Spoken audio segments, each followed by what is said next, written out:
How many people have heard of this woman or her story? Okay. So, just to give a kind of brief history of what this means, right? This woman who's coming from the Khoi people in southern Africa was brought to Europe and was basically exhibited, right, her body for her abnormal and deviant body, right, for her large posterior, for her secondary sexual characteristics, also known as her breast, primary sexual characteristics for labia. She was, as you can see in this kind of image and rendering, kind of gawked at with this notion of kind of fear and fascination and desire, right? That what has become known as this kind of fascination with the black female body, right? A lot of this history is brought into and mapped onto this body, and we see this, right? She, along with a number of other women who were exhibited in what were essentially freak shows, right, in Europe, right, in London and in Paris as well, where basically you could pay a small amount of money and go see, touch, prod, poke, right, all of these different women. And she is obviously in a lot of ways seen as this kind of idea of what race, gender, sexuality is meaning in the 19th century, right? That it gets mapped in many ways onto her body. When she dies, how many people here are familiar with George Cuvier? Known as the former father of modern biology, okay? Dissected her body, right, as a way to further prove and kind of forward this notion, this kind of scientific racist notion, right, that racial inferiority can be attached to the physicality, right, the physical body of this, so that her large breast, her large posterior were not only, gross to look at and a freak show worthy, but more importantly, they represented her inherent racial inferiority, right, her inherent hypersexuality. Right? So this is kind of the basis of a lot of the rhetoric that we then see coming out in the 19th century around bodies, right? And that notion of hypersexuality of the black female body, right? She was dissected, and not really until the end of the 20th century, her body was actually on display, her different parts of her body were on display in Paris, right? At the Musée de l'Homme, right? Until there were a number of activists who got together and really demanded that her body be repatriated back to her homeland in Southern Africa. But until recently, within the last 15 years, you could have gone and requested to see the labia of this dissected woman, right? A number of women, 8 in addition to her, were also dissected in similar ways to kind of forward this notion of the inherent hypersexuality of black female bodies, right? So when you take that in the context of the history and you move forward a little bit, because this really proves as a foundation for that, right?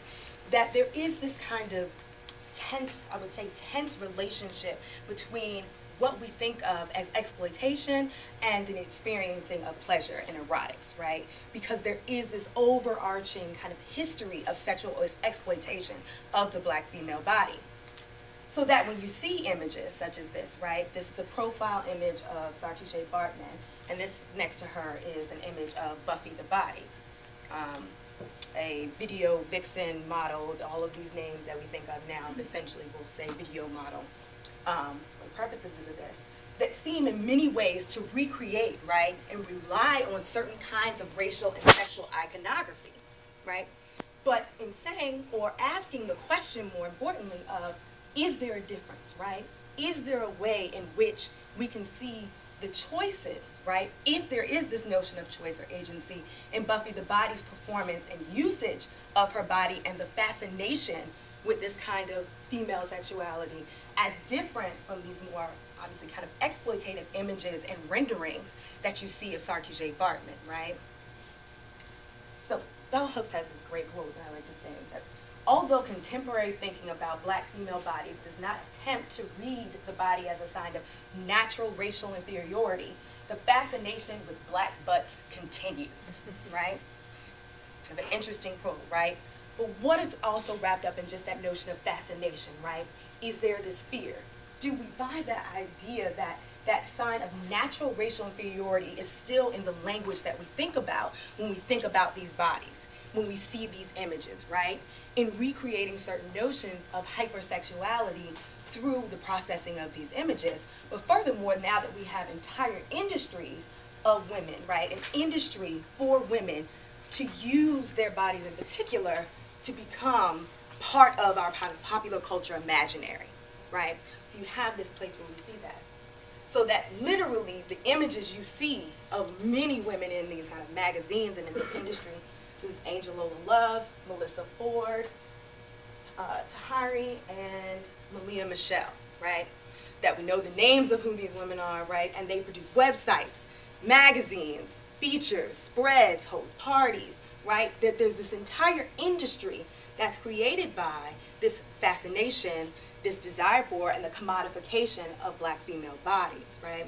So that we see this, and then there becomes that discussion again that we must revisit, right?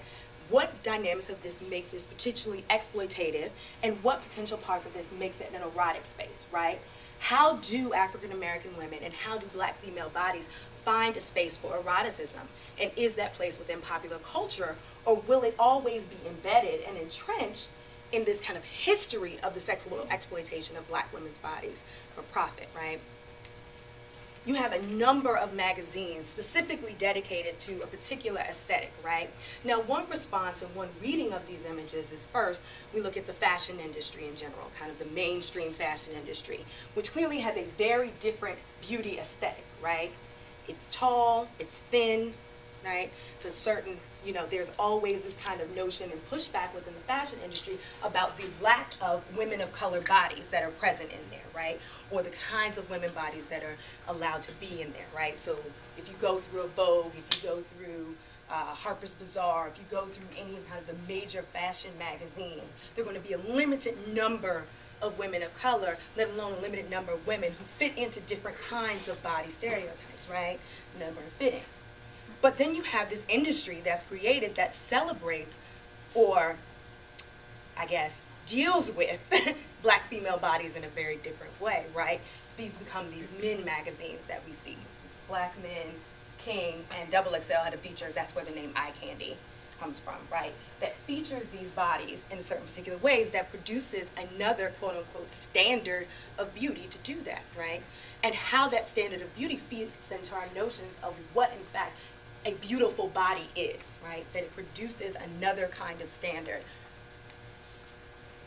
But also looking at the consequences of this whole notion and critiquing the notion of a beauty or an erotic standard. How many people have heard of the woman Claudia Uduce? Very recently, this woman flew from London to go to Philadelphia to get silicone injections into her buttocks to make them larger, right? A fairly common practice nowadays, much more common than I think we like to admit, right? There are various practices that women do now. You have Brazilian butt lifts, you have hormone pills that are very popular, particularly in Europe, right? But the silicone injections has become a more and more common form of it. And she was flying here to get them done at a Hampton Inn in Philadelphia, because it still was an illegal procedure that she got done. And the next day she died from complications, right? She died from complications pertaining to the injections that she had received, right? So there is this, once again, playing into this notion of when there's an established kind of beauty standard, either of which, right, if we're talking about mainstream fashion magazines, or if we're talking about the kind of industry that's been created that primarily circulates around black female bodies and black female breasts and buttocks more specifically, right, the dangers in that too, right? So in talking about this history, when we talk about a history of erotics and exploitation, we're also talking about a history of standards, right? Standards of beauty and what beauty means, right? And how we then challenge that through these magazines, right? The argument that these magazines, these websites that are being created for these women, these opportunities that are being created for these women through the kind of sexual imagery or legal sex economies of magazines and print culture and websites is somehow changing a standard, right? But you also see the consequences of that standard and these kinds of achievable notions of what it means to have that ideal body, or to have the ideal erotic body more specifically, right? But something also to note that there's a different way in which we read Vogue and perhaps read Black Men's Magazine, right? Vogue is seen as this kind of height of mainstream, high fashion kind of culture, that certain bodies are supposed to be in there, right? Bless you. And then you have another one that's created, Black Men's Magazine, for a site to see the sexualized, very accessible kinds of bodies, right? The kinds of bodies that you desire not to buy clothes from, but to fantasize about, to have fascination with, to have a desire for a certain kind of body as opposed to the product that's being sold. At least that's how it's pretending to be marketed, right? And it's also very much so based in this kind of heterosexual male gaze pertaining to, right? It's a men's magazine that it's coming out of. So it's saying, we know what, in this instance, black men like, right?